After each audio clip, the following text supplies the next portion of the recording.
This is a guy who has, I think, like a 42 nicknames, maybe he's up to 43 now. Ben Maller, the big man, at Maller on Twitter, joining us today. Ben, what's up, man?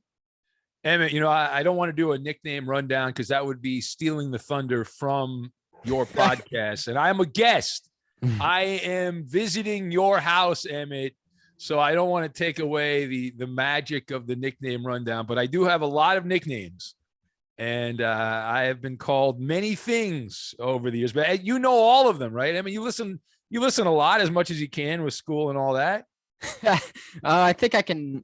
I was trying to think. I was like thinking about, hey, maybe I do the nicknames before I start the podcast. But I'm like, that's too much like studying and stuff. And I've already done that today. No, you're in school already. Listen, you're in school. You do enough studying at high school. You do not need to study the nicknames of a gas bag. But I have been called them at the spin master of misinformation, the bannering broadcast, the Beethoven of BS, curmudgeon of commentary, the chasm of sarcasm, the czar of zany, the dark knight of weeknight sports radio, the mogul of mischief, Benny the Brazen, the king of zing, Moneyball Maller, Benny the Bopper. That's a lie. The Benny the Bopper. That's not a lie. Emmett, there's audio of the public address announcer at Dodger Stadium saying Benny the Bopper. Facetious Fox, Sultan of Insultin, the Shaman of Schadenfreude. That's a relatively new one, Emmett. We just got that not that long ago. Jumping Jack of Wisecrack, Insight of Overnight, Medicine Man Mallard, Nabob of Negativity, Sage of Outrage, Pinnacle of Cynical, Prince of Preposterous, Professor of Propaganda, Wizard of Wisdom. That's relatively new also. Hussar of Hyperbole, the Mad Hatter of the Sports Chatter. I love that one. Oh, good. Thank you. Appreciate that. That's only like half of my. I think that's like 28. 26. I think it's 26. Maybe you might be right. I wasn't keeping track. I wasn't either. I just guessed, and yeah, that's what I think. So the first question I want to ask you, Ben, is a lot of people know, like, you've been at Fox for so long, so like kind of give me like the scenario of how you started at Fox, an update guy, and then you moved up to the show. Kind of give me like the play-by-play of how that works. You're a good storyteller. I'm ready for this. All right, so now you're putting the pressure on me, Emmett, to tell a compelling story. I'm like a trained SEAL. You have to point at me. It's rather scary, though, Emmett. Like I think I've been at Fox Sports Radio, with the exception of 6 months and 26 days, your entire life, right? How old a guy are you? How old a guy are you? 18 in July. So you've been at Fox longer than I've been alive. If that says anything about your age. No. I know. How dare you? I can't believe that. But no, I started out in radio in San Diego, and I worked at the station called the Mighty 690, which is a border blaster station. And if you're a radio nerd like I was when I was a kid, that was a big deal to work at the Mighty 690, because the transmitter was across, it still is, it's not a sports station anymore, but it's across the US-Mexico border. And so it boomed the signal. It had much more power than any American radio station, because they cut off nowadays, and really for a long time, it's been 50,000 watts, which booms across the US. They have clear channel stations that can go over large regions of the country. But this station, because the transmitter was in Mexico, 77,500 watts. It was a blowtorch. And as the guy I interned for, Lee Hacksaw Hamilton, would say, from Baja, California to the Canadian Rockies. I mean, it just reached everywhere. So I worked there for a while. And then the company I worked for, Emmett, they started a station in Los Angeles. They flipped a music station. There was a music station on the AM dial. They flipped the sports. They got the Dodger contract, which was a big deal to carry the Dodgers. And so I got transferred from San Diego to LA, and I began hosting. I was a reporter in San Diego. I worked as an engineer. My first board op job was for San Diego State men's basketball. You're like the Roberto of the 1990s. Yeah, exactly. There you go. Very much. I mean, I was the worst, by the way. I mean, I absolutely butchered a San Diego State men's basketball broadcast where I think I'm banned from even visiting the campus of San Diego State. It was that terrible. It was one of the, I gotta ask you about that. yeah, it was a nightmare. But anyway, so I went to the station in LA and I worked there for, we started in the like 1997 and worked there until. By the way, this is young Ben Mauer too. I made you sound like you're like 95 years old. You're not that old. No, I'm getting old. I don't know when does, let me ask you this is a great question to ask somebody your age, Emmett. When does someone become old? When you're 18, when does someone become old? That's a good question. I'd have to say probably like, I mean, my parents are a little older, so I might be a little biased, but I'd say maybe like above like 55. So 55 is the cutoff. Yeah, because I feel like a lot of, a lot of people, their age is old, but some like people in their 30s act like they're 70. So like you just don't know. Yeah, exactly. And I promise you, Emmett, as you grow old, you will think anything. My theory on aging is anything 20 years older than you is old, right? But I'm really bad about ages. Like I've always been bad about ages. I have always thought everyone around me has had the same life experience, and they're kind of within my wheelhouse when it comes to age. Like I've never been able to quite grasp that there's a huge span. Like you've had much different life experiences than I had growing up. Even like Coop, your producer, like he's kind of in the middle of us. I mean, I think he's like 30 something, like early 30s. And he's had like, he was like the start of the technology era, like of like the computers. And when you're in college, that's probably when technology became a thing. Like it's just yeah, I would have done much better if I'd had the ability to cheat the way that people today have the ability to cheat. We had to go buy these things called Cliff Notes and things like that, and try to find off someone else's paper the old-fashioned way. Now, I mean, everything's on. There's a different technology you can use. There's a million different ways to bend the rules, but yeah. And the cool thing about that, I remember when I was a kid, Emmett, my parents used to tell me stories about how much harder they had it. And I always thought, same, dude. Yeah, your parents, and you know what? Someday, Emmett, you grow up, and if you end up having kids and stuff, you'll tell your kids the same crap. You'll be like, oh, back when I was a kid, you punks had no idea how hard I had to do.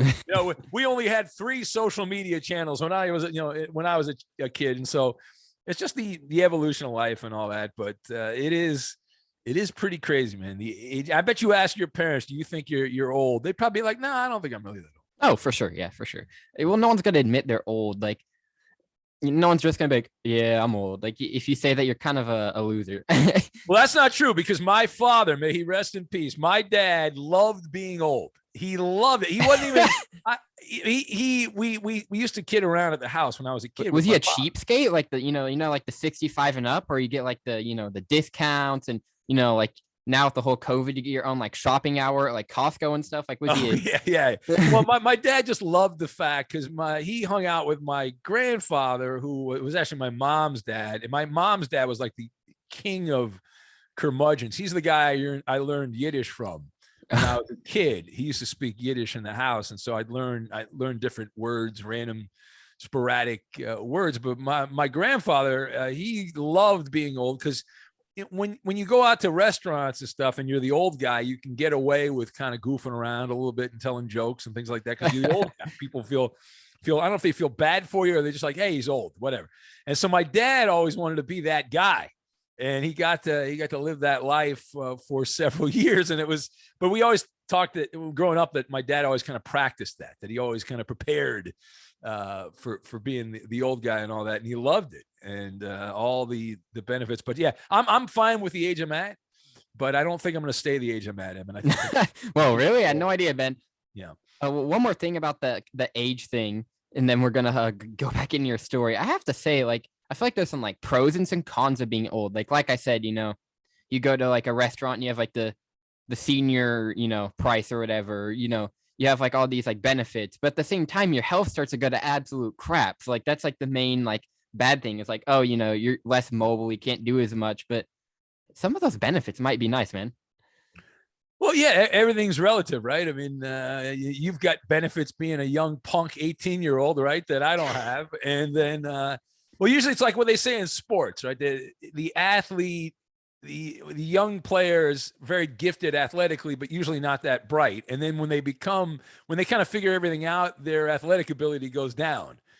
Like not that Tom Brady is a great example, I mean, because Tom Brady was never a great athlete, but he's a much smarter. He's a much smarter player now than he was when he came into the NFL.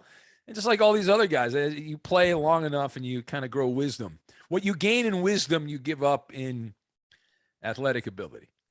Yeah, Ben, that's very true. Let's get back to your story of, leading up to the great Ben Mal you are now. You were talking about how you interned for Lee Hagsaw Hamilton. I believe you're at the part where you're talking about that blowtorch of a thing you had to get you guys on the air. Yeah. So I worked at the Mighty 690. I'd actually been a fan of the station when I was growing up. I was a big sports radio fan. I used to call sports radio shows when I was a kid, and I stay up late at night. Always been a night guy. My mom never slept that well, so I'd usually hang out with her and we watch TV. And usually in those days, the television there wasn't on-demand stuff, so it got really bad after the late night shows ended. There was nothing on to watch, and so we would just listen to a lot of radio and all that. And so yeah, I was a fan of the 690. I went to Saddleback College, got an internship, and they hired me, and the rest is history. I actually learned a lot about how to do radio from Lee Hamilton. I've heard many stories, Ben. Yeah, good. He's a good influence, and he worked very hard.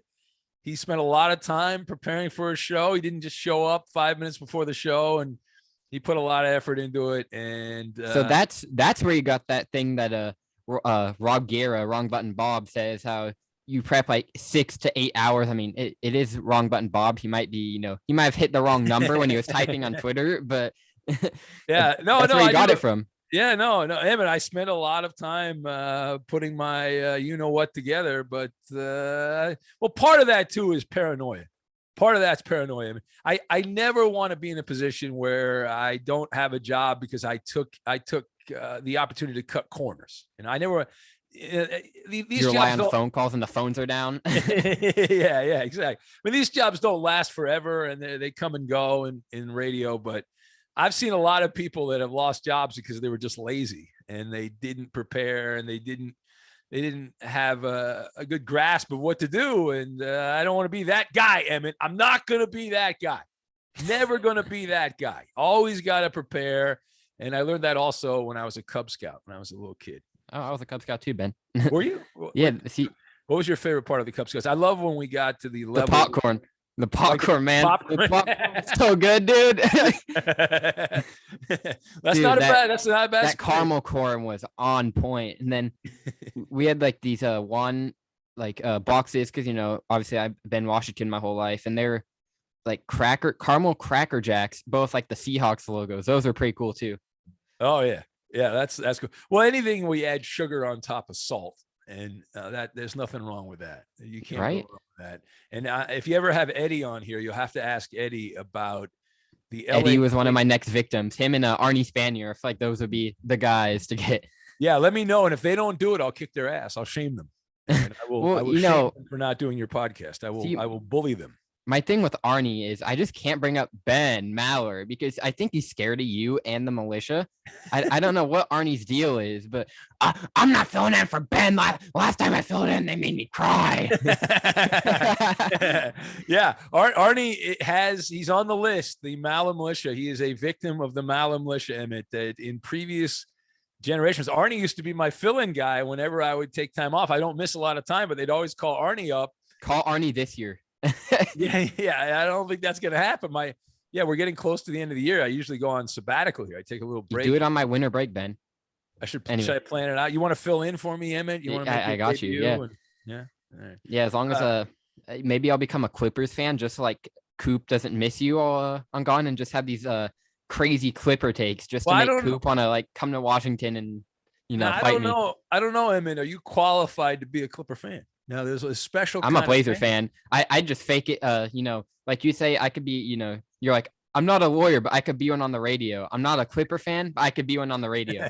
So you could play make believe. And being a Blazer fan's kind of like being a Clipper fan. True. Yeah, It's pretty simple. not, yeah, you just go the playoffs, you get eliminated every year, like second or sometimes third round, or if you're, on the crappy side of things, the first round, like you always make to the playoffs, but never anything like a finals appearance.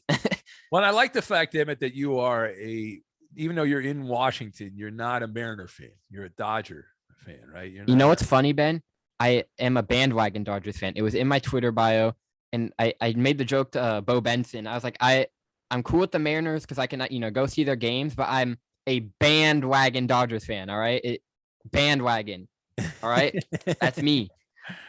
Bandwagoner. Yeah, you picked a good time to be on the bandwagon. Oh, I will own it because during COVID, I was like, I used to be into baseball when I was younger, and then I kind of got more into football, NBA, and stuff like that. And I was like, obviously quarantine, everyone was watching sports, keep us all sane. And I turned on the World Series, and I'm like, Dodgers win.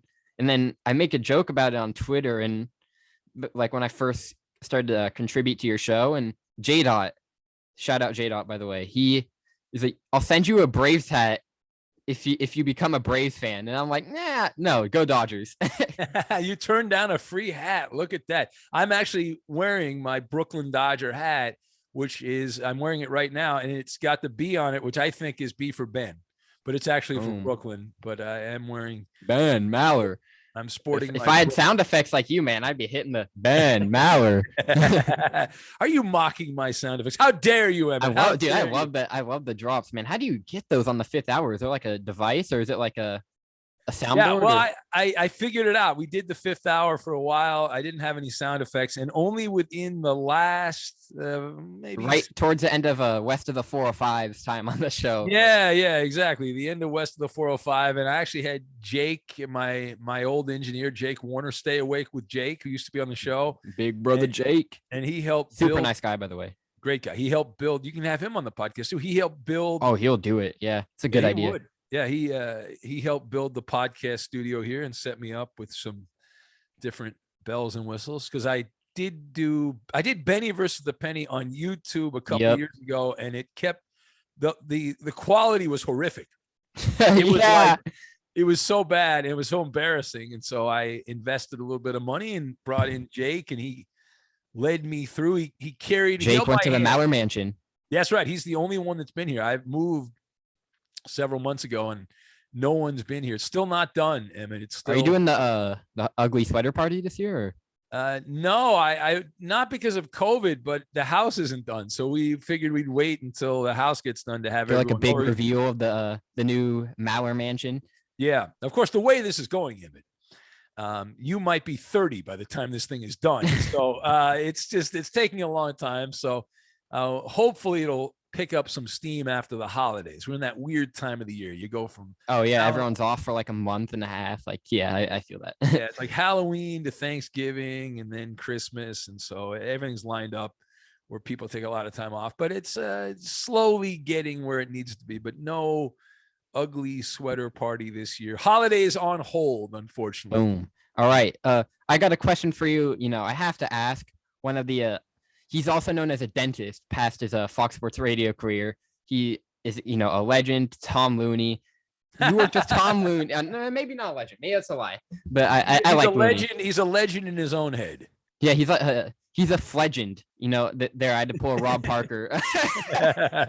He's the most fake legend. But anyway, out of all the years doing the Fox Sports Blitz, which is actually where I got introduced to you back in the day, is the Fox Sports Blitz, and I was up late and found the weekend overnight show with like Bo and Wrong Button Bob. But anyways, out of working with Looney, what has been the moment, of all these years that's made you just laugh the most? Like Looney being silly, or a take that Looney had, or anything Looney that made you laugh the hardest? Well, there were so many times with Looney. I did a show with him for 6 or 8 hours. It was all day on Sunday. We did a football show, The Blitz, which started as a football show. We went on the air at 10 a.m. West Coast time, 1 o'clock. So right when the East early window game started to kick off. Yeah. Right? And then we would end at 8 o'clock Eastern, 5 in the West. So we were on pretty much all day, and just watching was great. We got paid to check out football and talk about football, what was going on all day. And that show continued after football season. But my favorite memories with Looney is we'd have a lot of the NFL players on after games, and it was very painful because Looney is very verbose. I like to bloviate. Emmett, we're both, when the mic's on, we're big talkers and all that. And so we'd have these NFL players who are big name players to come on the show, and it would just bring the whole show down because they didn't talk very well and they weren't interested in anything we had to say. They just did it because somebody handed them a phone and said, all right, you're on the radio, start talking. And so at some point, Looney, I don't know if it was Looney or it might have been Looney, had this idea that, hey, why don't we just ask these guys sports cliche questions, like the most basic questions in the world. And just because we would spend so much time obsessing, trying to come up with these brilliant questions, Emmett, and the answers were just horrific. It was bad radio. And we were like, my God, who was listening to this? I feel like sometimes bad radio is like entertaining though. If it's just so bad that you're just laughing, like, what are these idiots doing? Like there's some, Fox is actually really good with that, but like some other networks I tune into, I'm like, God, what are these schmucks doing over here? Yeah, there's a lot of hardos that take this way too seriously. And so we realized that it's very hard, A, to get people to listen to a radio show. That's the hardest part. B, to get them to keep listening. And C, that one of the golden rules is you never want to do something that causes people to snap the radio off. Like, for example, interviewing some NFL player who has nothing to say and is terrible. And so anyway, Looney started asking questions, and I picked up as well. We both did it where we'd ask, we talked to like the running back from the Bengals. Boy, you really brought your A game today, right? Which is a classic sports. Yeah. And the answers were amazing. It was like red meat in a lion's den, Emmett. These guys, we'd ask the questions, and the answers were just wonderful. But the funniest part, when Looney would ask a question, he'd turn his mic off and start laughing like a hyena. Right, because it was the funniest thing in the world. And then I'd do the same thing, and we'd go back and we were amazed at the answers. We're speaking the language of the athlete. We've now gotten to the primal level of the athlete language, and it was wonderful. These guys were giving us amazing answers, and it turned everything around. I got to hear Looney just going crazy. Oh, it was hilarious. And it's actually sportscliche.com, which is a website I've contributed to. We went on there, and they have. I'm gonna look that up. I'm gonna bookmark that. That's funny. They have a category called Winners Locker Room or Losers Locker Room. We only talk to winners, Emmett, on the radio, but because nobody calls in when they lose. So we go to the Winners Locker Room. I don't trash talk you in my Seahawks. Like a couple weeks ago, I was like, Ben, I might have to rip you on radio, and then the Seahawks just get demolished by the Rams. Russell Wilson gets hurt. I was like, I can't do that because I'll sound like a lunatic. Well, it hasn't stopped a lot of the trolls though, Emmett. So you can, I'm a smart troll, Ben. I save it. I save it for when your Clippers get eliminated in the first round of the playoffs this year. Yeah. Okay. All right. Tough guy. All right. How dare you? How dare you? Anyway, the other Looney story that was hilarious was during baseball. One more thing about the Looney thing. All right. It doesn't really it kind of does, but sometimes I'll be listening to like the podcast with like, my headphones on or whatever. And Coop will be doing a bit. And then Roberto's like his crazy laugh can be picked up. You have to wonder, did sometimes people catch up that Looney just muted his mic and just started laughing like a hyena? Like, I don't think so, because the key to that though is I had to have my mic off, because if my mic was on, you'd hear Looney in the background laughing. So because we were in the same studio, so I had to turn my mic off. But occasionally, if my mic was on, you would hear Looney laughing hysterically. But my other story, Emmett, about Looney, that we died laughing. It was hilarious. It was during baseball season, and the Red Sox were playing an afternoon game on a Sunday at Fenway. I don't remember who they were playing. It doesn't really matter who they were playing, but the Red Sox were winning the game. And during the game, Jared Saltalamacchia came up. Longest name at one point. I don't think it still is, but it was the longest name in baseball on the back of his jersey, Saltalamacchia. Yeah, exactly. Sounds like Roberto trying to pick him, like Jerry Saltalamacchia. Yeah, something like the hockey names. Yeah, exactly. When we do the hockey. So So this guy Saltalamacchia, Emmett, this guy came in and bases loaded, and he hits a home run. Now, if somebody comes to home plate and hits a home run with the bases loaded, what do we call that? The grand slam. That is correct. You know baseball. What does Looney call it? Oh, a 4-run home run.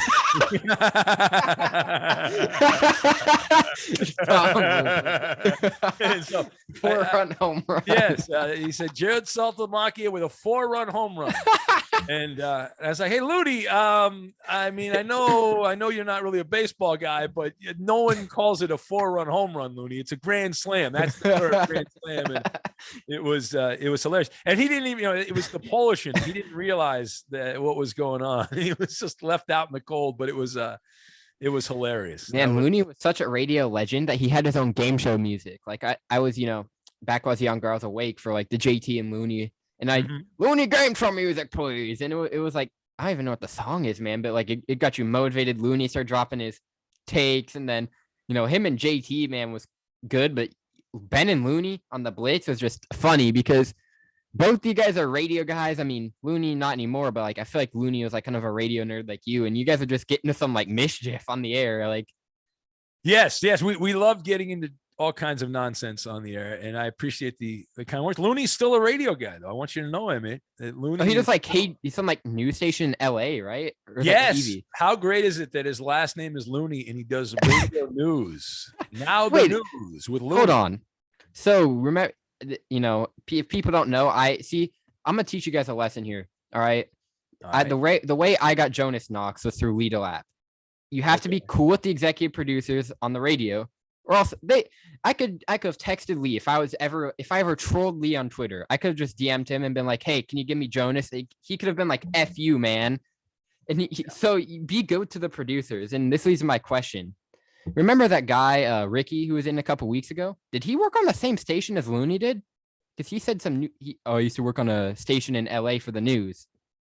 Yes. Well, as I recall, I'm not sure where Ricky ended up, but I'm gonna pick the Cowboys versus the Lions. Is that what he said? I do not believe it was KABC. Yeah. Well, we were doing Benny versus the Penny, and unfortunately, Ricky was not paying attention. I think he was asleep. I think Perfett had to like tap him on the shoulder, chop, wake up. Yeah, exactly. So, needless to say, that was Thanksgiving weekend, and all the funny radio stories happen on those holidays. Like when you get like, not to name names, but those fill-in guys who just mess the show up, and it's not just you. It's like on some of the other shows too. Like you have these guys who have to do bits, and they're like not gonna talk on the radio. They make the engineer do it. It's a great time for bad radio. Yeah. Well, because the management's away, right? When the bosses are away, just like when you're in school, Emmett, and the teacher ends up not. Oh yeah, that's a bunch of a foolery waiting to happen. Yep. Yeah, exactly. It's Emmett foolery. It's there you go. Hey, these subs there. Let's have a good time, right? Let your hair down, party around, have a fun time. So, holidays. I work a lot of holidays during the year, and not the end of the year, the very end of the year. But I'm there most holidays, and it's there's always stuff going on, and it's interesting. Let's just say it's interesting. Yeah. My next question, I have to ask about this because I saw this on Twitter. It's like 2018 before I listened to the show a lot, but Ralph Irvin FSR was in the update studio, and our guy Justin in Cincinnati called and said rectum Ralph, and Ralph came running into the studio like man was running like Usain Bolt to try and get to the phone. And what was your reaction? Like, how funny was that to you when that happened? Yeah, well, I thought Ralph, I've known Ralph a long time. We go back to the San Diego days.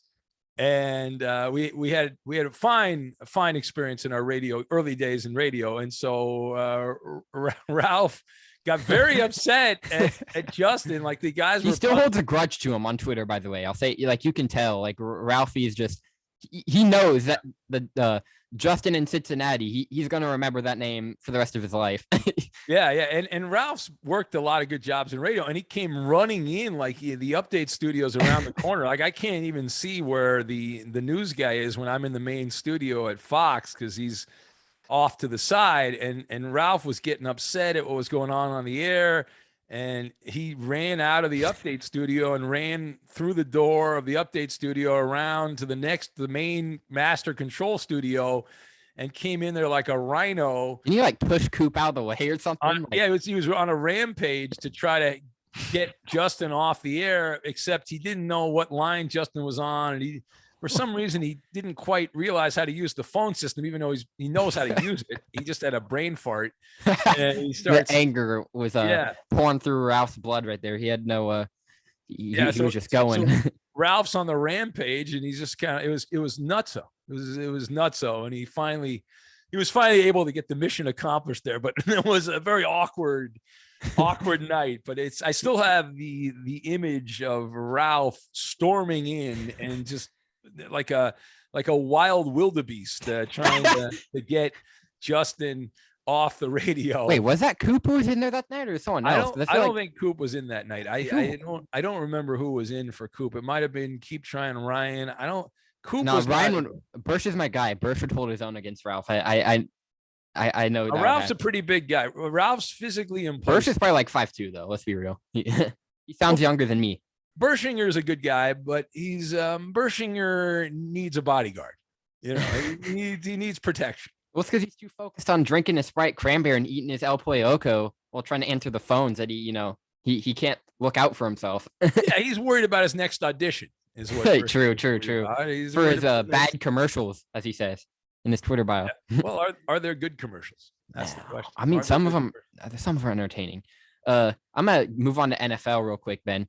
Give me some of your takeaways. All right, this may be lazy podcasting, but I'm gonna ask you. Give me some of your takeaways from Week 13 of the NFL, and I'm gonna post something before you give your takeaways. Now, you look at sports, you're more negatively than I do. Look at players' performances. I gotta say, this Patriots-Bills game is looking like I feel like this could be a really good Monday night game, man. Like, probably the games are kind of crappy this week, but I think this has a potential to be one of the better games this week. Yeah, so the game, as we're talking here, Emmett, the game has not actually been played. So by the time this is up, it'll probably be halfway through, maybe played. But I have to say it anyway. I mean, it's 4:36 as we're recording this.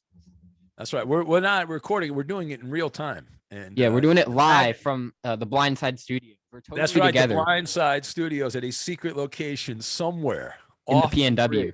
That's right. Off the grid, there far away from civilization, where Emmett prowls the audio waves. Hopefully Ralph isn't in here right now trying to, disable our interview or something. Let's chill out. Yeah. So I love the idea of Patriots and Bills. And I saw some video from Orchard Park, New York, where it was snowing and windy and the goalposts. Best time for football. Moving around and that lake effect snow that they get. I've actually been to Buffalo before, but I was there during the summer, Emmett, and it was nice. It wasn't obviously no snow or anything like that, and people were out boating. You don't think of Buffalo as a big boating. I think of Buffalo for like negative 10-degree weather and like 2 feet of snow, man. Yeah, but for a couple months during the summer, it's beautiful. And you can go out in your boat and go fishing and have summer lake activities and all that. It's a wonderful. I don't know what you do with the boat the rest of the year, but it's wonderful for a few months. It's I have people who boat in my family, and from what I know is we're in Washington, not the best place for weather. It's nothing compared to Buffalo, but a lot of people put their boats, in like a storage, like you pay, for like a normal storage unit, but it's made for like a boat. Like that's my insight on it. I don't know about people in Buffalo, but they might be rich over there. Yeah, they probably do the same thing. I would imagine do the same thing. And you got to keep it because the problem, you want to leave the boat outside in the conditions because then the boat doesn't last that long, and it becomes a problem. But I've been to Buffalo. I look forward to seeing that. Obviously, the Patriots have been great. They haven't played the toughest of schedules here, Emmett. So, but their defense, I gotta say, I'm like kind of impressed with their defense. I mean, at first, my rule, especially this year, with NFL is don't overreact. I give it like 3 to 4 weeks for a team to kind of, solidify themselves. Like the Chiefs, I was, the Emmett scale of panic, as you say it, but the Mauer scale of panic for me. The first, couple times the Chiefs were looking like absolute crap. Every time it got a little worried, and I still don't think the Chiefs are 100%, but you just can't overreact to like one game, man. And that's just the media. And I disagree with that, Emmett. As a talk show host, I disagree.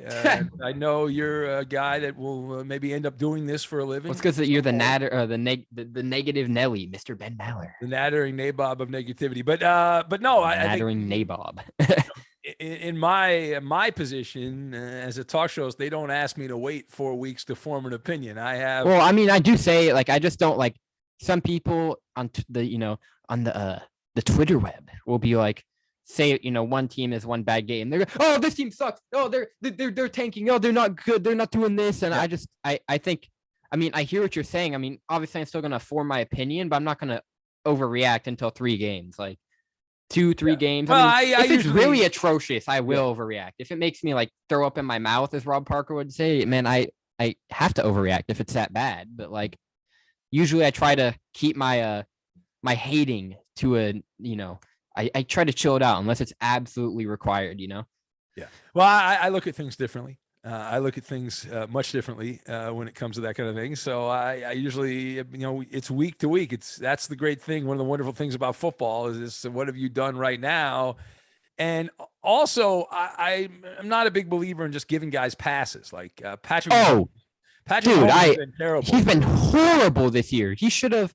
Yeah. Sorry, Mason the Millennial. Sorry, Justin Cooper. But you should not have won by like the amount you won against the Broncos yesterday. Like that was such a crappy game. I'm so mad that the Seahawks Niners got flexed at a Sunday night for that. And Mahomes didn't play well. Like it wasn't a good game. Well, like part of the problem for the Seahawks though is they kept losing against everyone. That's why. You want to hear? You want to hear my? If won a few of those games, they would not have been moved out of that situation. What happened? What do you got, Emmett? So obviously, when Russell Wilson went down against your LA Rams, and I believe it was week 5, week 6, the timeline for his injury. Now I'm thinking about it was week 6. The timeline for his injury was like 6 to 8 weeks. I know you probably agree with me. I know Brady Quinn agrees with me. This guy was not healthy. Russell was not healthy, and I'm thinking, okay, it's been 7-8 weeks since he got hurt. Maybe his finger's starting to feel a lot better now, and I think part of it too is he kind of forgot how to play football. Like it was weird. I've never seen Russell that bad. How to play football, but yeah, he when he came back the first 2 games he came back, he was terrible. Oh, you want to know a stat? I got this myself, right? I came up with this. It got me thinking. Yes, Emmett Stat Bureau. Get me on Twitter, MNOC04, all right? Anyways, but yesterday, the Seahawks scored 30 points, right? It was 30-23 Seahawks. So the week 10, 11, and 12 in total, we scored 28 points in 3 weeks. We outscored ourselves in one game through we had more points in one game than we did 3. Like that, if that's not saying our offense is absolutely garbage, then I don't know what is. Yeah, it's bad. Bad. It was terrible. And the defense actually has played a little bit better for your Seahawks. But agreed. And that's my thing is, our defense is all right. It's not like a Rams level defense or even a Patriots level. It's okay. And when you can't score more than like 20 points, like against the football team, you scored 15 points. They scored 17. Like I blame that all on the offense. Like you think with like how much time, like the time of possession for the opposing team doubled like compared to ours, you think our defense would be doing a lot more crappy than they really have been. Yeah, I don't understand why DK Metcalf is like a decoy at this point with the Seahawks too. Metcalf. I don't understand that. Laugh track. There you go. But I'm bump. We'll hit the fake rim shot here. I need Roberto to run my show. Yeah, you need a bell is what you need after everything. Just a bell, and that would be the way to go on that for sure. But now who's coaching the Seahawks next year? Emmett, is Pete Carroll back? I'm saying Pete has one foot out the door there. Oh, okay. Here's my gone now. Maybe you can take over, Emmett, as the new coach in Seattle. I don't know if I do too good with that. I mean, I'd probably be better in a front office role and just get Russell Woody, like get him something like a running back that doesn't, that isn't made of like a glass, like a piece of glass, like our running backs. Paper mache running backs. You got yeah. Anyway, Adrian Peterson, Hall of Fame player. That's what I'm saying. Adrian Peterson, that guy was kind of impressive. Like I didn't expect him to score at all. Like I kind of ripped the signing. I'm like, it's pointless. I mean, got us some points. I mean, and then that weird fake play with like Travis Homer getting that 65-yard touchdown. I mean, yeah, it was. Yeah, let's hold back on Adrian Peterson being great. He did score a touchdown with the Tennessee Titans his first game, and then they got rid of him 3 games later. They're like, this guy's no good. So. Yeah, but, my thing with Pete Carroll is I kind of do think like, and something needs to be done.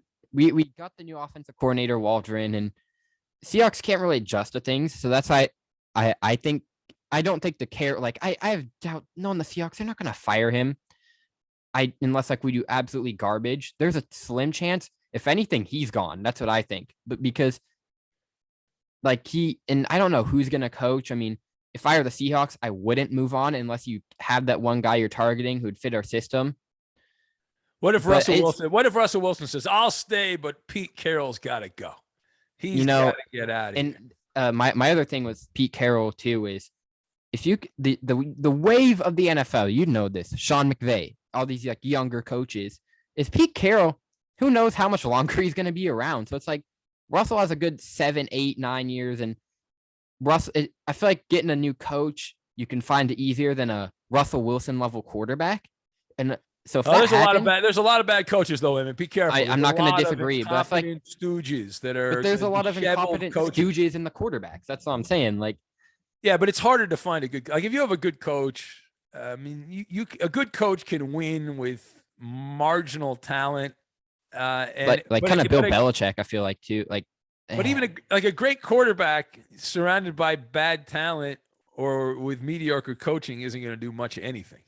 No, I don't believe that to be. I think the coach. I mean, I was on Team Belichick with the Patriots, and I looked like a schmuck last year. But now I'm not looking so bad this year with the Patriots. Well, Cam Newton was just a dumpster fire like last year. I don't know what that was, and then everyone, when he played for the Panthers those couple games, it was like, oh my God, Cam Newton, and then he goes against the Dolphins and just stinks up the hat. Like, no, remember him? He yelled out, "I'm back! I'm back!" Are you sure about that? He screamed. He's back. And he went out and had one of the single worst performances a quarterback has ever had. Like 5 for 22, like 92 yards. Like it was something stupid. The worst like performance by a quarterback since Joey Harrington.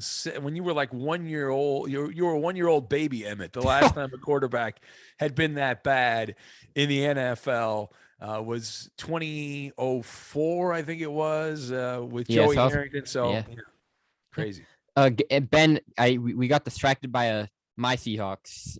So give me some of your other takeaways from week 13. Let's see what the great mind of Ben Maller comes up with. Well, Lamar Jackson continues to be a story. And, I mean, my goodness, what happened to this guy? And these guys should have beat the Steelers. You know how crappy and the Steelers are. You know how like past retirement Big Ben Roethlisberger is. I'm sorry, Eddie Garcia, but it's just the truth, man. Like. This guy got absolutely mollywopped by the Bengals last week. Like, it wasn't even funny. And then the Ravens, week 12, they handed the Browns were so bad. The Browns were so bad. The Ravens won. The Ravens did not deserve to win that game. They were playing like. Well, hold on. Now the Steelers had 3 points going to the fourth quarter. It was 10-3. Pittsburgh had generated 3 points. Yeah. They then put up 17 points in the fourth quarter against the Ravens. Now the Ravens had injuries, but. Still, man. That's why you have backups to play. And for one quarter, for 15 minutes, Ben Roethlisberger was amazing. He was better. He was like 32-year-old Big Ben, man. He was it's like he regressed in age, man. And it was weird. Like, so I ripped Lamar Jackson last night on the show. And did you rip Kyler Murray? No. Well, no, I pointed out, and I'm glad you brought that up because I pointed out people bring up the Cardinals, another dominating win. But it wasn't because of Kyler Murray. The Cardinals won that game. I'll say this: if you look at his stats, right? I have the NFL Red Zone, so like I kind of get a glimpse of everything. Like the throwing, it's good, but it's not like that. Like just if you didn't have a clue about football and he was like 11 for 15, whatever he was, you'd be like, this guy, what? But like, Well, no, this game was a total giveaway by the Chicago Bears. oh, the Bears Most stink. games, Andy Dalton listen, stinks. I always say most games are lost, they're not won. And the Bears came out, they took the opening kickoff. They ran 3 plays, and Andy Dalton throws an interception. So yeah, they gain 4 yards, but the Cardinals began their first possession started at the Chicago 28-yard line. So they got a touchdown right I could away. have scored that. So the Cardinals then kick off. The Bears get the ball. They start at their own 25-yard line. Now they go on a 10-play, 40-yard drive that Andy Dalton does what? He throws an interception. By the time the Cardinal defender is tackled, the Cardinal offense begins at the Chicago 15-yard line. So the first 2 times Kyler Murray touched the ball, got it at the 28-yard line of the Bears, the 15-yard line of the Bears, and scored a touchdown on both possessions. So right away, the Bears spotted the Cardinals a 14-0 lead. Later on, Andy Dalton threw another interception, and that was yet another possession where the Cardinals started at the 28-yard line. Andy Dalton's so bad. Of Chicago. The Cardinals only got a field goal out of that one. And then the very next possession, yet again, Andy Dalton throws another interception in the second half. And the Cardinals took over at the 12-yard line of the Bears, and they got a touchdown. So that's, using my Maller math here, Emmett, that's 24 points out of the 33 the Cardinals scored, just gifted essentially by the Chicago Bears. So the Cardinals offense only generated 9 points outside of those giveaways. And as a result, Chicago had many more first downs. They had many more yards. They won the stat sheet except for the turnovers. And the Cardinals had a bunch of penalties in that game. It's like an NFC West team, penalties. But anyway, another thing that I have to notice is I saw this on Twitter. By the way, we did have another fat guy touchdown yesterday with when Tom Brady threw that pick. I believe it was Tom Brady. I knew he had a fat guy touchdown. But apparently Tom Brady's thrown in his last 5 games, he's at least had a pick.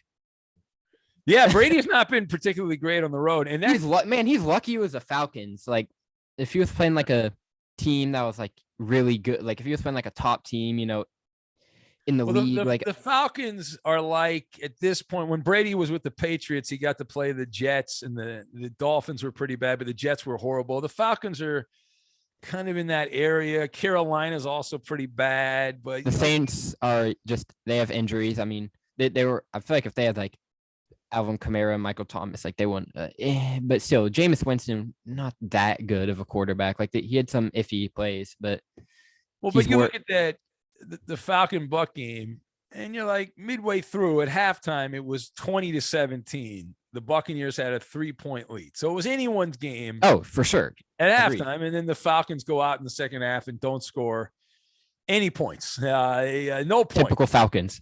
In the second half, and they end up losing 30-17. And so Tampa just keeps stacking up wins. They're 9-3 now, and Brady, he had most of the damage he did was in the first half. He's kind of hanging out in the second half and all that. But the Buccaneers in position in that division, no one else is really causing any problems there, and Tampa's in pretty good position to have a great record. Now, they could end up, depending on what happens the last 5 weeks or so of the season here, you could see some teams stumbling and bumbling, and they could even end up as the number 1 seed, although unlikely to be the number 1 seed. Yeah.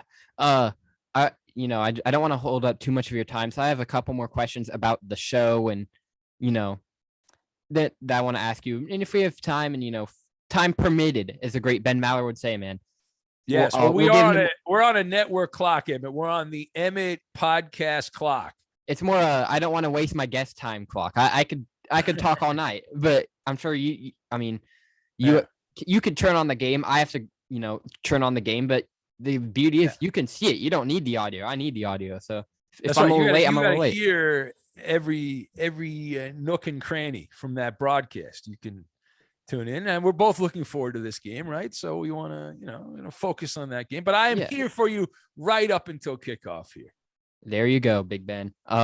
So you've been the host of the Ben Maller Show for years now. And I asked Jonas this because the overnight is a sketchy place for callers. You get some crazy people on the overnight. Like I remember on Jonas's show. Now he's morning drive on the weekdays, and he's morning drive on a Saturday now. He's doing the 7 to 9 thing. Mhm. So out of all your callers or calls in general, it doesn't have to be a caller. It can be one call. You could have never heard from this guy again. What was the craziest thing that's happened on air? Well, there's a lot of different ways. Blind Scott comes to my mind. Blind Scott. I had a caller have a heart attack on the air. Yeah, cardiac Stanley. Yeah, Stanley was calling up talking about the Cincinnati Bengals and had a heart attack. Bengals gave him a heart attack.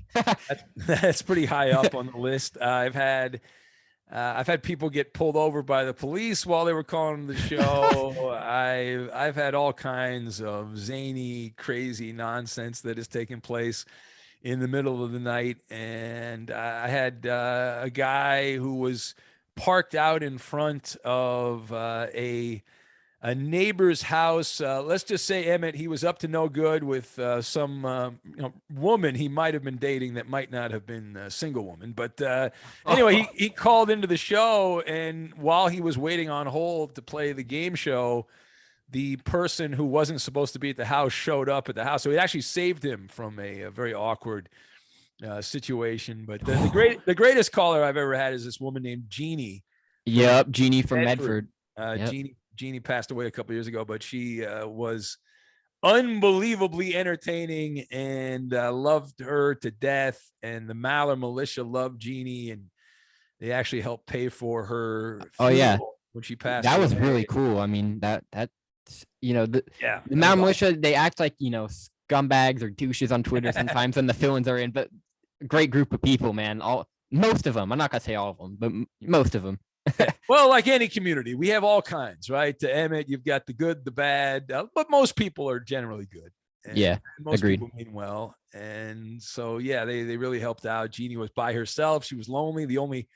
She called 911 and they told her to call a radio station, right? That's right. Yes, that's the famous story that Jeannie she got arrested for calling 911 because she didn't have an emergency. She was just lonely.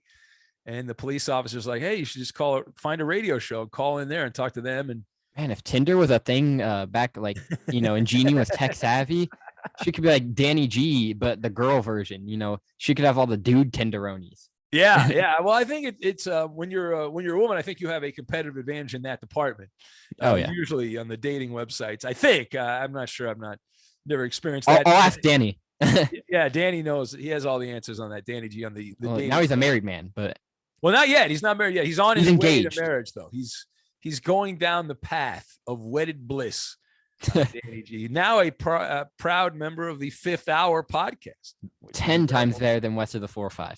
Look at you taking pot shots. How dare you? See, everyone thinks from what I say on Twitter about Gascon, everyone thinks I despise him. I think it's funny to troll him, and he can take it. I mean, he acts like he can take it. I don't know if he can. Maybe that's why he hasn't responded to my request to have him on. But he has not gotten back to you. Well, he is west of the 405, so he wants. He's probably wants an appearance fee. He wants you to cut a check for him to come on. Oh yeah, he's probably eating like some crazy 10-pound California burrito. That's why I can't respond. He's eating some weird vegetables or something. Probably, or some $500 steak dinner that Chris Broussard bought him because they lost a bet. Yes, exactly. One of those type deals for sure. Yeah, that's west of the 405 for you. But yeah, the Jeannie in Medford, that one comes to mind for me. And also beer drinking. I won't say he's entertaining because you can't understand him. We have our guy Coop who comes in and is like Google Translate. And also, I don't know why. I mean, Marcel in Brooklyn, the guy entertains me. And when USC Chris Perfett's in there, and Bo's in there at the same time too. Bo gets all the hate for Chris playing the sound effects. He's like, Bo, stop, Bo, and it's like, and then Chris is like just playing the sound effects, trolling him, and the food picks is, you guys. Well, I've dominated. I don't get credit. Another example here, Emmett. I have not lost food picks in many. Yeah, I wonder why. I don't know what you're talking about, and Eddie does not give me credit. Coop gets upset with me. Okay, to be Roberto's fair, annoyed. Roberto, Eddie, and you all get it, right? Like you guys all get, and then Coop's like, I had marinara chicken Alfredo with broccoli and peas with a side of garlic bread with some butter and some cream cheese on. Like Coop goes like all bougie, and you guys just go. Well, that's pizza. because Coop actually gives what he had for dinner the night that this happened. Man, I gotta say, cooking with Roberto's nice, but maybe cooking with Coop. So I don't know if it's his girl who makes it or if he's, chef boy Justin Koopaloop. But man, some of the stuff that guy says he eats is just insane. Like, sounds so good. It's also restaurants, though. He's not cooking all that stuff, though. I mean, But when he says like restaurant, like I had Chipotle, this, so and so. Yeah. Some of the stuff, I mean, he probably does cook, but I mean, he was an actor. He, who knows? Coop may have like millions saved away, but. Well, not every actor has a lot. It's like people think lawyers have a lot of money, but most lawyers don't have a lot of money because there's every year. Coop was a childhood actor. That's been like 20 years. Like he probably that's true. I don't know. For his college. I have no idea if Coop is loaded or not. None of my business. I hope he's got a lot of money squirreled away. But I don't know how that was. I recommended Coop not. A good place to eat in Denver, right? Because he tweeted that out. I've never been to Denver, but there's this donut shop in Portland called Voodoo Donuts. They have one in Denver. I think there's one in Houston too. I was like, Coop and donuts, interesting. if you know what I'm saying. Denver though, Emmett, you got to have the Mallard chicken sandwich when you're in Denver. That's what you got to have at the Sportsbook Bar and Grill there, with multiple locations, by the way. In the greater Denver Mallard area. We need to have a Coop de Loop. I don't know if he's going to be, taking a couple of days, or if when he gets back or maybe calls in. If maybe we got to send Coop de Loop on a mission to find your chicken sandwich. Is it still a thing? I mean, no, it's still a thing. How dare you say it's not a thing? That is a #1 seller, in my opinion, on the menu there at that establishment. And years ago, there was a Denver Bronco player that got in trouble, a practice squad player for the Broncos, probably eating the Mallard chicken sandwich. I can't confirm that or not, but he got in trouble with the police there, running away, and was hiding in some mulch around the restaurant.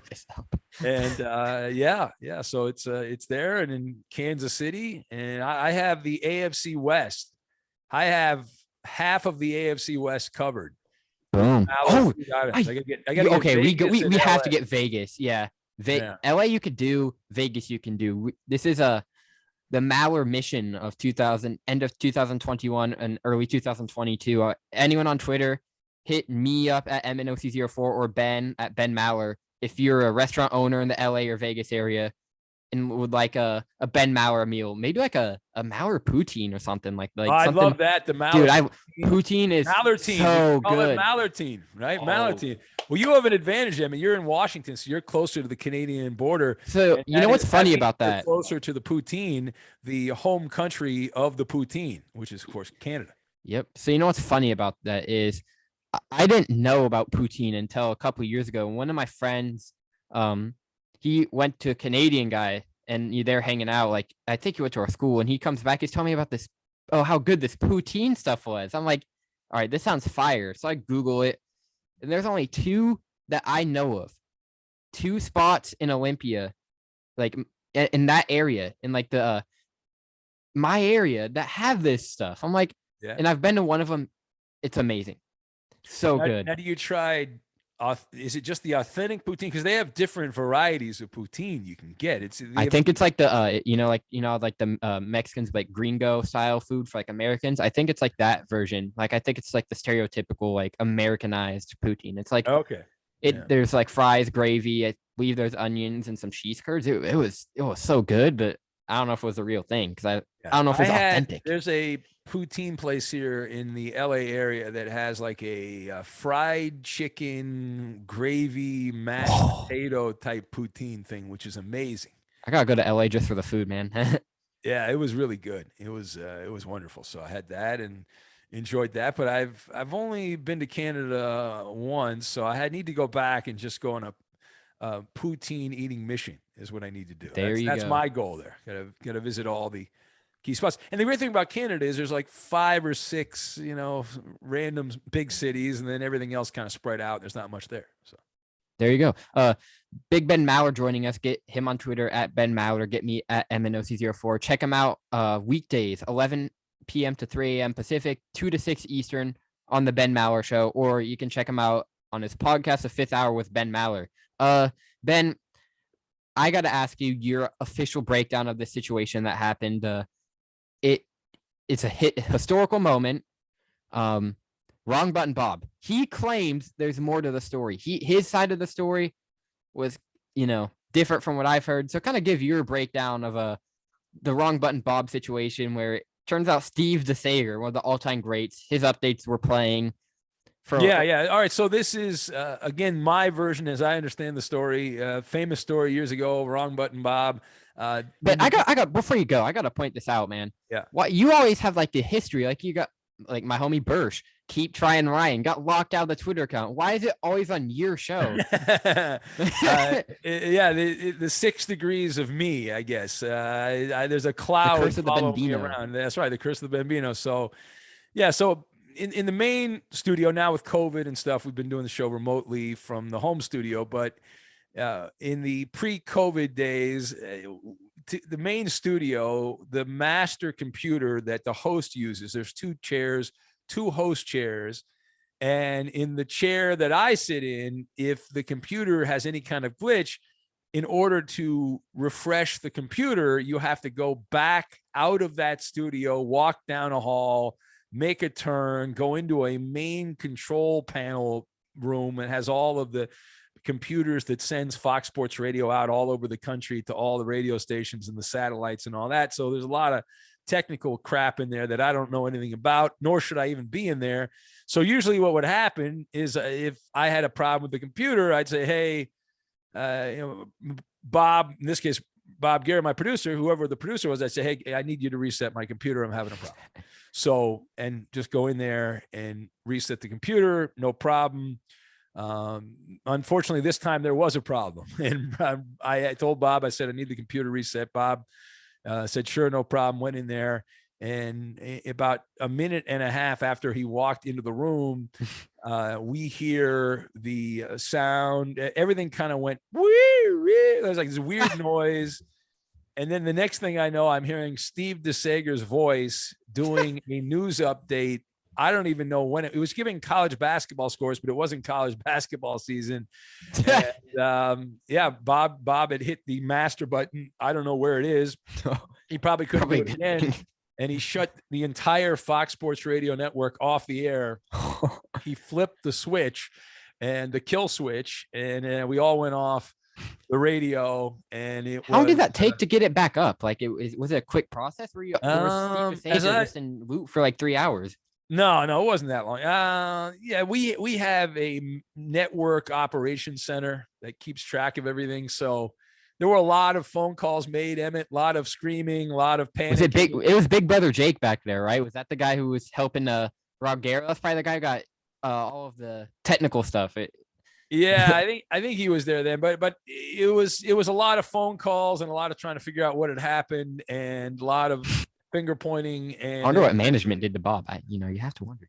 We were shocked. And nothing. He got promoted, actually. Bro. Now he's on a bigger show. So he got promoted after doing that. There's a good lesson there somewhere.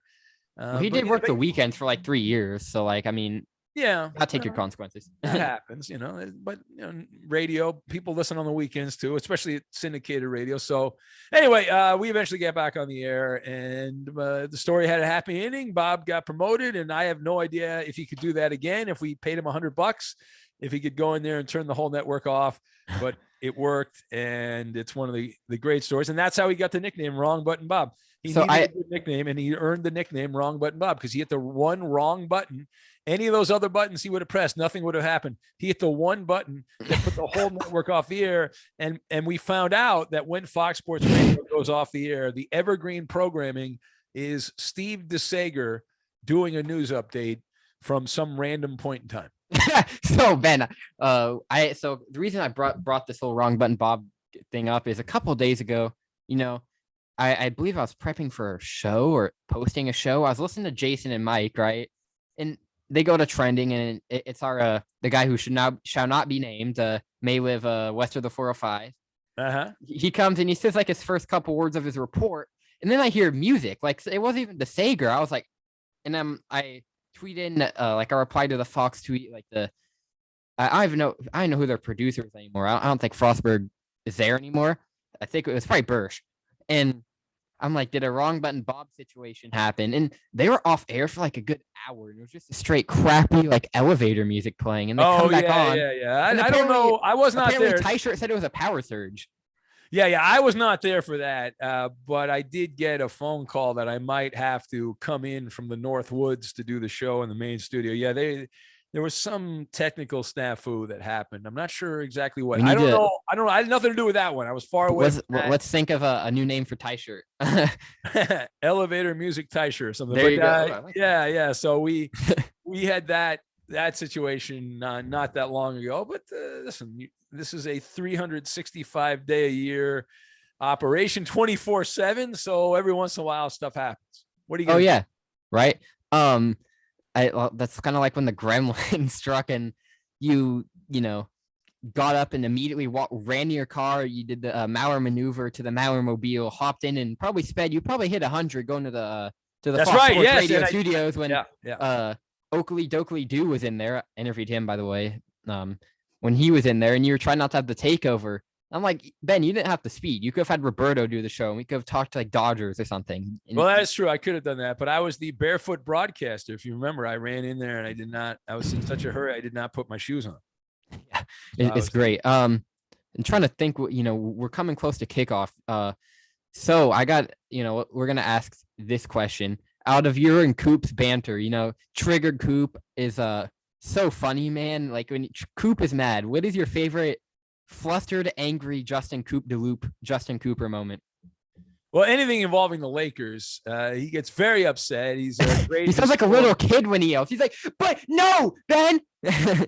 Yeah. He gets so worked up into a tizzy when it comes to things about the Lakers that pretty much any conversation, and he always tries to get under my skin when it comes to the Clippers. But then it usually ends up he's the one that gets more upset than I get upset. Because I'll go back and I'll point something out about the Lakers. I don't know if there's any specific time that comes in up here, Emmett, but it's pretty much during basketball season, at least 2 or 3 times during basketball. Although this year's a little different. Like the Lakers stink, the Clippers aren't very good this year, so neither one of them's that good. So it's not as much fun as when they were both really good.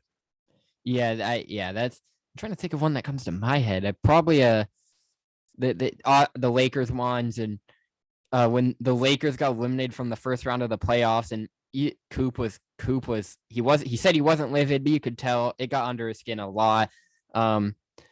There's also like some where he just like it's over like random stuff that you guys argue about, and it's just funny. Yeah. Well, you remember he got upset with me when I lost the bet on the Nuggets, and I ate the bull testicle. It was disgusting. And these guys, they all claim, no, you didn't really eat that. And I'm like, no, I did eat that. I actually did eat that. And there's video of it. There's evidence. It was disgusting. Emmett, do not eat bull testicles. Rocky Mountain oysters are disgusting. They even in the jerky format, it's terrible. Yeah, Ben, it sounds gross. Now, working with the great, I'm asking you these crew questions because we're running up on time because we gotta go do our jobs, Ben. That's right, man. We have priorities here. We must observe football activity. Yes, Roberto Flores. Now, Roberto seems to be quite the cook. He's good at what he does. I've asked this on Ask Ben, knowing that Coop doesn't read it. Have you tried his cooking? And if so, what was the best dish that Berto has made you or brought in for the studio? I have. He's brought, back when we were all in the studio before the COVID stuff, he brought a lot of the food in and he'd make it and we'd try it. And some of the dessert dishes were great. And dude, his actually cooking. The tamales were wonderful. They brought the tamales in there and we love those. And so, yeah, he's very good. He's a very talented guy in the kitchen for sure. Oh yeah, man, for sure. And I feel like, I didn't bring up Eddie that much. Sorry, Eddie, if you're listening. He's probably not listening. No, he's not listening. He's Gated Garcia. Eddie will claim he's listening, but he doesn't actually listen. You know that. Yeah. So I have Eddie working with Eddie Garcia. what's like your, the best thing that Eddie has done for you? And I'm just gonna share this before you tell your thing. It was so funny when Bo Benson, our guy, friend of the militia, was in producing, and he didn't write down the MLB players' names. And Eddie Garcia had a hissy face, like, I'm not picking these players. It's stupid. Yeah. Well, that was probably the most recent amusing thing that Eddie did when he got so frustrated by the pick'em. It wasn't even Cooper, it was Bo. Well, I know, but Eddie just like stopped even trying. He's like Ron Johnson, just some like random like name, some random gas bag. Yeah. No, Eddie just started naming old players from kind of like when he was Chris does when Chris is in. Yeah, exactly. So that was amusing when Eddie got all worked up. And I love the Eddie bloopers. Unfortunately, Emmett, a lot of those bloopers are not saved because the guys don't think they're funny. But he said the Rams beat the Rams the other night, and the Canadians beat the Canadians, and Justin Cooper in the Major League Baseball. Oh yeah, when he did the update, yeah, those are always laugh at those. Like the Eddie bloopers, I think are hilarious. He's the news guy, and anything we all make mistakes, and it's more fun when other people make mistakes than when I make mistakes. Yeah, another one that came to my mind just now, if we're talking about Eddie, is when Blind Scott went on this rampage. Was it like July, August, like during the summer? I was listening like full time, of despising Eddie and despising Roberto, and there's someone else who was his victim. And whenever Eddie would be like, you can't see, you're going to run into a pole. And even me as a blind guy would start laughing at that. Like when Eddie would just dish it back to Blind Scott. Yeah. No, it was great. But Blind Scott, yeah, you're right. He has these up and down moods, very bipolar-ish, where he's all over the spectrum there, yelling and screaming and all that stuff.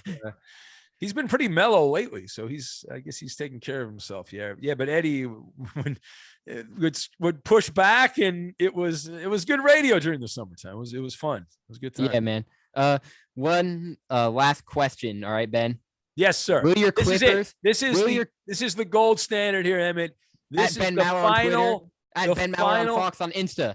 That's right. Ben The Mauer show on final Facebook. salvo from Emmett taking over the podcast world here. What's the name of your podcast again? Blindside Sports, available on Spotify, Google Podcasts, I believe like Breaker, and it's always wherever you get your podcast, you can get Blindside Sports. It's now on YouTube too. The first episode that got posted on YouTube was Jonas Knox, and so Ben, you're this next. Is like the blind side for the regular guy or something like that. You got to come up with a catchy slogan. You got to come up with the. I like your thinking, Ben. But anyways, are your Rams making the Super Bowl? Yes. Why not? Yes. Are you sure about that? This in early December, people overreacted to that 3-game losing streak. They have amazing talent. They will gel together. It does not matter what you do during the regular season. I learned this long ago. You got to be playing at the peak of your superpowers once the playoffs start. So the Rams have plenty of time between now and the playoffs to get cooking. And they all right, Ben. Okay.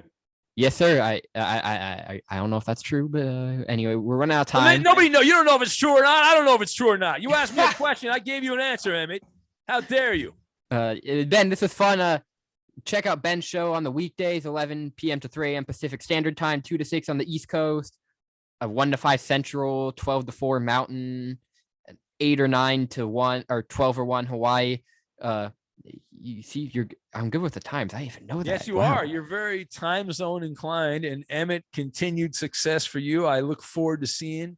You're only in high school. You're already doing all this stuff in high school. You're ahead of the game here, Emmett. Yeah.